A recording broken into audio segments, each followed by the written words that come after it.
Le myélome multiple est un cancer du sang. Le terme cancer regroupe des maladies qui se caractérisent par l'apparition et la prolifération de cellules anormales. Dans le cas du myélome multiple, les cellules qui deviennent anormales sont des globules blancs d'un type particulier, appelés plasmocytes, qui proviennent de la moelle osseuse. La moelle osseuse se trouve dans tous les os de notre corps. C'est la raison pour laquelle on parle de myélome multiple. En situation normale, le rôle des plasmocytes est de produire des anticorps, ou immunoglobulines, pour lutter contre les infections. Dans le myélome multiple, un de ces plasmocytes devient anormal et se multiplie à l'identique en très grand nombre.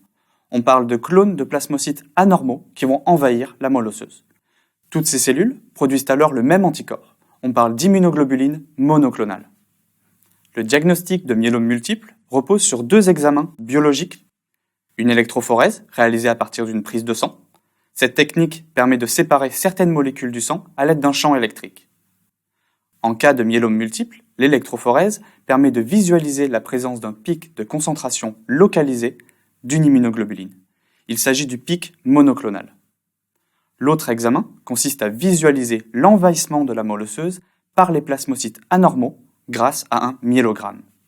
On réalise une ponction osseuse qui consiste à prélever de la moelle osseuse à partir d'un os plat et à observer ce prélèvement au microscope.